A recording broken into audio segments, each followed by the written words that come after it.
Sabbath to everyone. I am thankful to God who gave us an opportunity to have this youth conference here, and I'm glad to see you all again, and I hope that we will enjoy the conference as well.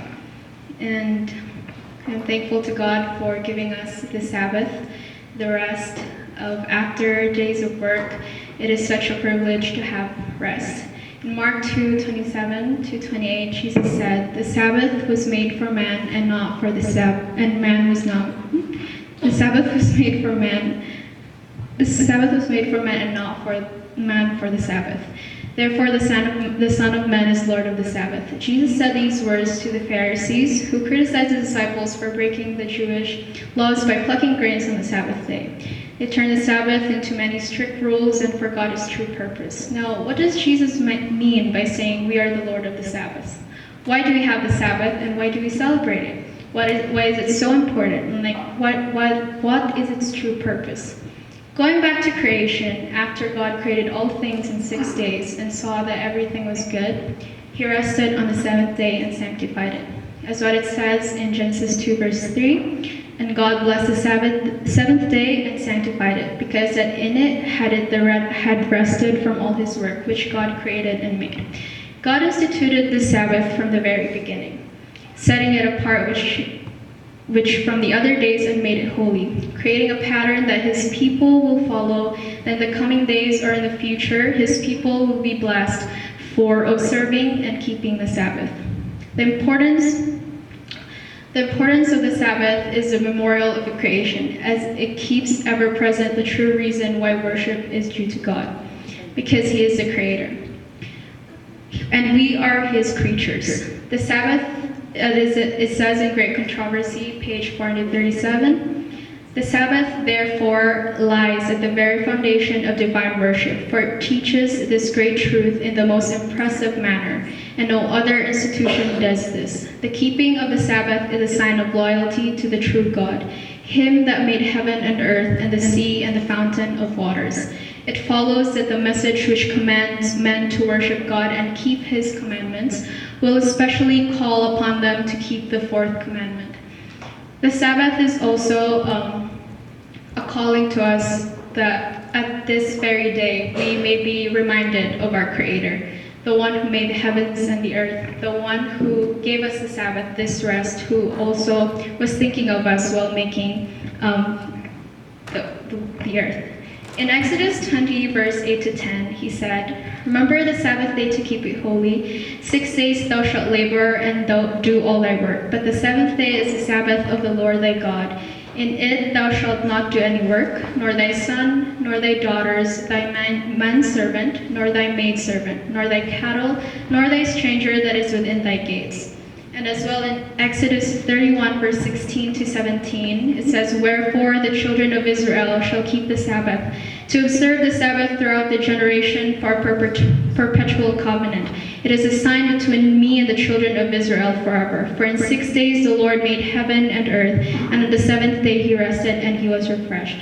When he gave the 10 commandments to the children of Israel, he repeated the same instruction to keep the Sabbath holy, reminding them why God instituted the Sabbath. It is given to us so that we can have the time to replenish our strength and to refresh our physical body and focus on improving our spiritual life. The Sabbath was made for man to be a blessing to him by calling his mind from secular labor to contemplate the goodness and glory of God.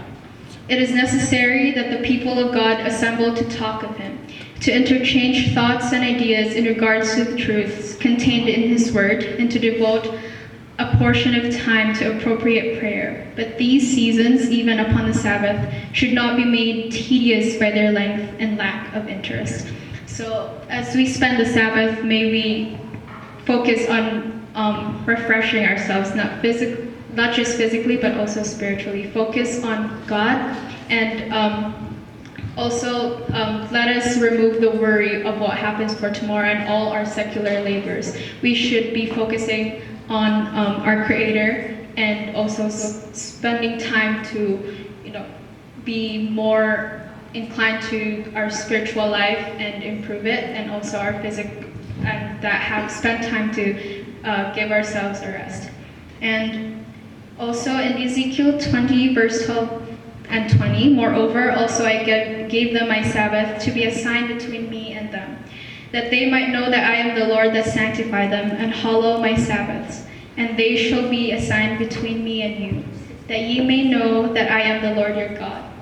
This shows that the Sabbath is the holy foundation of the relationship between man and God, and shows that it is the sign that distinguishes God's people.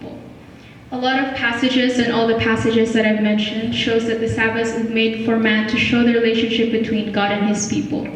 From creation to the journey of the Israelites when Jesus came here in earth, up until the new heavens and the new earth, we can see evidences that God made Sabbath for man. And also in Isaiah 66, verse 22 to 23, he said, "For as the new heavens and the new earth, which will I make, shall remain before me, saith the Lord, so shall your seed and your name remain. And it shall come to pass that from one new moon to another, and from one Sabbath to another, shall all flesh come to worship before me, saith the Lord." This is the proof that the Sabbath was made for man, and as long as human race exists, the Sabbath will be there.